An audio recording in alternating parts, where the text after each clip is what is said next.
The two currents of deception, personal and cosmic devils in the architecture of temptation. How many categories of jinn devils, shayatin jinni, are there? Answer, generally they are divided into two categories. One, personal, internal devils, shayatin anfusi. Two, external, cosmic devils, shayatin afaki. Personal devils, shayat anfusi. Personal devils are assigned to individuals in accordance with their level of spiritual receptivity and inner awareness. Every person has one. The presence of such an adversary is not a sign of moral failure, but an inherent aspect of moral testing and conscious choice. We previously mentioned depending on the person's capacity. But what does that mean? It signifies that temptation is not generic, but precisely calibrated. Each personal devil specializes in whispering along the fault lines of an individual's life, shaping its influence according to profession, psychological disposition, emotional vulnerability, and social environment. Thus, the devil of a corporate employee whispers differently from the devil of a politician, entrepreneur, educator, or spiritual guide. For example, the personal devil of an underpaid employee may whisper, "Take those extra office supplies. You're overworked and unappreciated." Or, "No one will notice if you slightly adjust your hours. You deserve fair compensation." In exploitative work environments where labor is undervalued and burnout normalized, personal devils rationalize small acts of dishonesty as self-compensation. What begins as emotional justification gradually dulls ethical sensitivity. Though these acts may appear minor or justified, they erode moral clarity over time. At the same time, those who design, protect, or profit from unjust systems remain morally and spiritually accountable for the conditions they create. Therefore, individuals should aim to negotiate fair and transparent agreements. When essential needs are openly acknowledged and addressed, social friction is reduced. Minor informal accommodations may be culturally tolerated, but any unauthorized appropriation remains a breach of trust, both ethically and socially. Likewise, the personal devil of a digital entrepreneur or online seller may whisper, "Touch up the product photos, add fake reviews, overstate the benefits, it's industry standard." Or, "Mix premium items with subpar ones, consumers won't notice." A financial executive may be tempted to manipulate data, conceal unethical fees, or exploit vulnerable communities under the polished language of strategy, growth, or service. To a public servant, the whisper may take another form. "Don't make things too easy for people. Delay their requests, they'll appreciate you more. Maybe they'll even offer something in return." Over time, this mutates into a culture of veiled extortion disguised as gratitude, custom, or administrative discretion. The personal devil of a spiritual guide or religious teacher operates in a far subtler and more dangerous manner. It rarely invites overt misconduct. Instead, it cultivates self-admiration disguised as gratitude for divine favor. It whispers, "You speak beautifully. People are moved by your words. You reach hearts effortlessly. Others cannot do what you do." Gradually, the focus shifts from service to self, from guidance to admiration, from humility to comparison. In this way, arrogance and concealed selfishness become the preferred weapons against spiritual scholars. The individual may still preach virtue, warn against corruption, and call others to sincerity, yet inwardly begin to see themselves as exceptional, indispensable, or superior. When this subtle elevation of the self takes root, sincerity weakens, accountability fades, and the message slowly becomes centered on the ego rather than truth. All such practices, though often normalized by culture, custom, or precedent, originate from subtle distortions. The devil rarely commands outright wrongdoing. Instead, it corrodes the conscience gradually, confusing obligation, reframing transgression, and appealing to emotion rather than reason. If we were to list every scenario, the text would become too long. The core principle is this: each individual must examine the specific shape of their temptations and measure their thoughts and actions against moral integrity and human dignity. Moreover, when a person's inner light deepens and ethical discernment becomes firm, the influence of the current personal devil weakens. At that stage, the personal devil does not withdraw, rather it seeks reinforcement. It turns outward and calls upon the assistance of the external or cosmic devil. This progression reveals that spiritual growth does not eliminate opposition, it reorganizes it. External devils, shayatin afaki. External devils are not assigned to specific individuals. They are wandering forces, roaming continuously. much like mobile merchants who move from place to place, scanning for opportunity.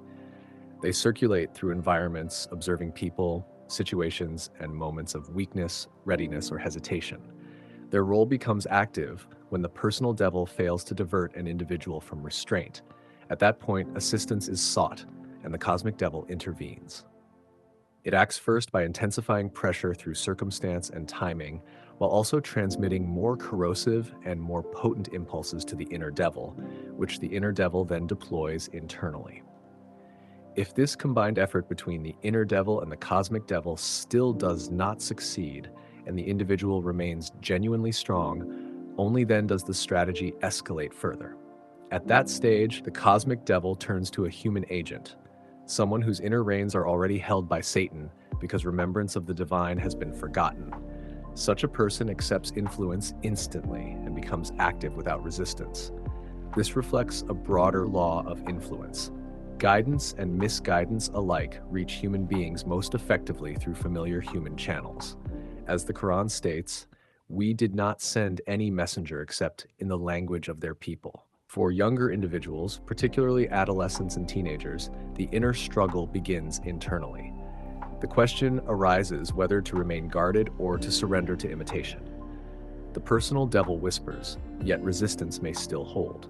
When the personal devil finds itself unable to misguide the individual alone, it seeks assistance from the cosmic devil. The cosmic devil first attempts to succeed without involving another human. It reshapes circumstances and transmits stronger impulses to the inner devil. Only when this effort fails does it identify a suitable human channel. It notices two individuals, one who remains hesitant and another whose inner reins are already controlled, whose sense of remembrance has weakened. As the Quran states, their reins have been seized by Satan because they have forgotten the remembrance and the awareness of God the Exalted. The cosmic devil then arranges their encounter, guiding movements so that paths cross, meetings occur, or circumstances align. In earlier times, this occurred physically, through shared spaces, travel routes, gatherings, or chance meetings. Only after this arrangement does contact occur. The invitation is delivered. Let's go out tonight. You need a break. Everyone's going. Don't be boring. In the modern era, the same process unfolds through digital means. Physical crossings are no longer required. Encounters are arranged instantly through text messages, phone calls, social platforms, direct invitations, scheduled meetings, or planned appointments. The medium has changed, but the structure remains the same. In a similar manner, among adults, the same architecture of influence operates, though its outward form is more complex and often more concealed. Here, the environments are not youthful gatherings, but spaces tied to power, profit, or survival, settings shaped by drug trafficking, human trafficking, organized violence, and criminal networks. An individual may initially remain hesitant, sensing inner resistance. The personal devil presses, yet restraint still holds. When this resistance persists, the cosmic devil intervenes by reshaping circumstances, introducing financial pressure, professional exposure, social leverage, or perceived necessity. Only when this fails does a human intermediary appear, a colleague, associate, recruiter, or acquaintance already entangled in the system. Such a person approaches casually, speaking the language of realism and normalization. This is how things work. You don't have a choice. Everyone does it. If you don't, someone else will. What begins as observation becomes participation. What was once unthinkable becomes routine. Moral boundaries erode not through sudden collapse, but through repeated exposure and gradual justification. Such a person accepts influence instantly and becomes active without resistance. If resistance persists, reassurance and normalization intensify. Relax. It's harmless. This is business. You're overthinking it.